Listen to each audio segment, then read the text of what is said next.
Assalamualaikum warahmatullahi wabarakatuh. Ah, ang pag-uusapan natin ngayon ay patungkol sa kung ano ang step by step na gagawin natin para maging isang disiplinadong tao sa panahon ngayon na ang dami-dami ng distraction. So ano nga ba yung mga step na kailangan nating gawin?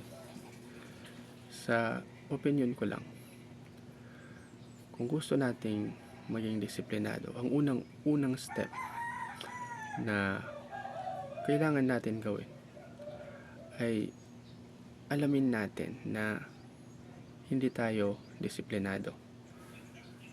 Ang nais kong sabihin sa alamin natin kung tayo ay hindi disiplinado ay kung nakakita natin sa sarili natin na hindi tayo nagiging productive sa goal natin.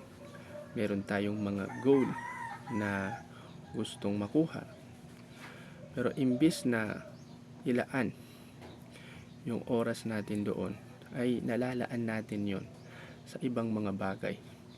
At kung titignan natin sa kasalukuyan, ang dami-daming distraction. Mga social media, video games, at marami pang iba na i-entertain yung mga tao na gawin iyon, pero hindi naman productive yon sa pagkamit noong goal niya. Oo, minsan akala natin kapag ginagawa natin ang mga bagay na yon ay nagiging productive tayo, pero hindi pala. Kapag ginagawa natin yun, mas lumalayo at lumalayo tayo doon sa objective natin. So yun yung unang step na kailangan natin gawin, ay alamin natin sa sarili natin na hindi tayo nagiging productive. At yun yung mga dahilan, yun yung mga titignan natin kung hindi ba tayo nagiging productive, kung nalalayo ba tayo sa objective natin o nalalapit tayo sa objective natin. Ang pangalawa na kailangan natin gawin para magkaroon ng self-discipline ay connected din doon sa sinabi natin, which is paglayo sa distraction. So paano tayo lalayo sa distraction? Halimbawa, masyado na tayong na lululong sa social media, nalululong sa video game. So ano pa man yung entertainment, paano natin iiwasan yon? Siguro hindi naman as in na iiwasan, pero i-minimize natin yon. Gawan natin ng oras, bigyan natin ng oras na kapag dumating yung oras na yon, gagawin natin ang bagay na yon. Boring naman kapag wala ka ng entertainment, no? Pero mas makakabuti talaga na alisin na talaga yung entertainment, lalo na yung mga social media.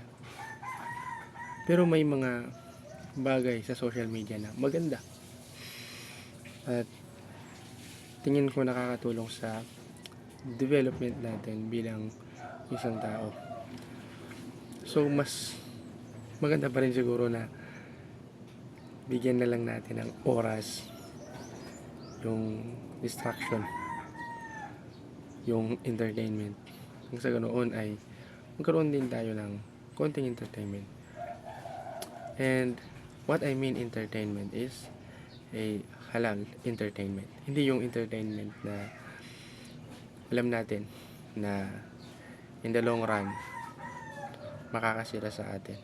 At entertainment lang, huwag natin gawing career.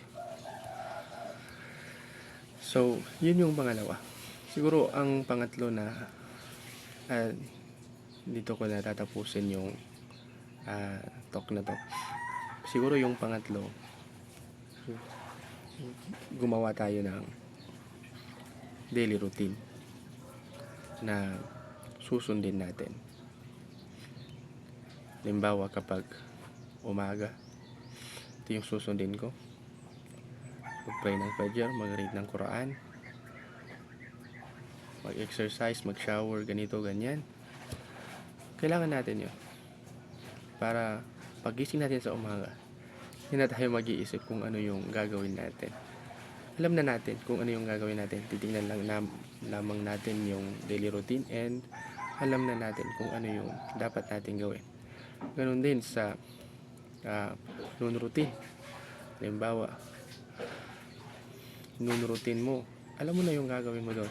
Pero sa pagitan niya, halimbawa, kapag mag-start mo yung day mo ng 7:30, ang gagawin mo lang doon ay kung ano talaga yung goal mo. Halimbawa, sa career mo, kung ang career mo engineering, hanggang sa alas 12 or 11:30, gagawin mo lang doon, magdi-deep work ka doon sa career mo. Mas bigyan natin ng oras yun. And noon time, meron din tayong routine doon, which is ang para sa akin mas maganda kapag sa noon time, lunch, and siguro mag-unwind. And pagkatapos naman noon, 1 to 5, and depende na sa atin kung ano yung gusto natin, pero para sa akin 1 to 5, magdi-deep work na naman. And siguro mag-i-stop lang sa pag-pray ng Fajr.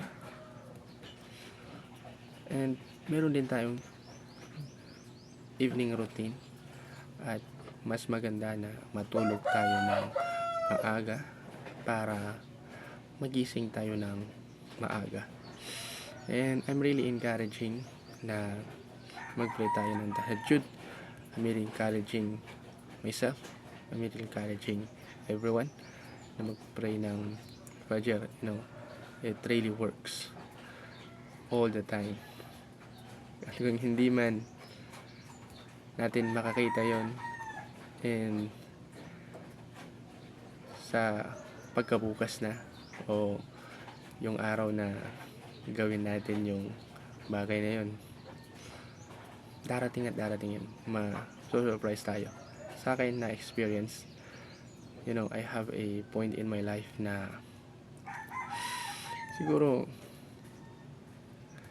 it's depressing, but when you pray to your Creator na malampasan mo yung problema na yun, alam mo yun, sobrang satisfying na nakakita mo na yung dua mo during tahajjud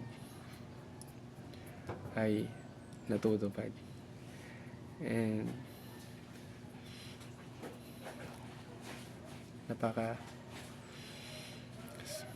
alam mo, nakaka-feel ka lang ng saya.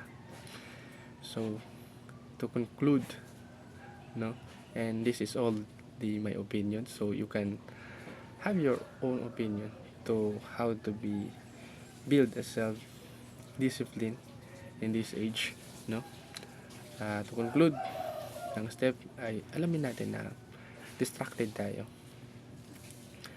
at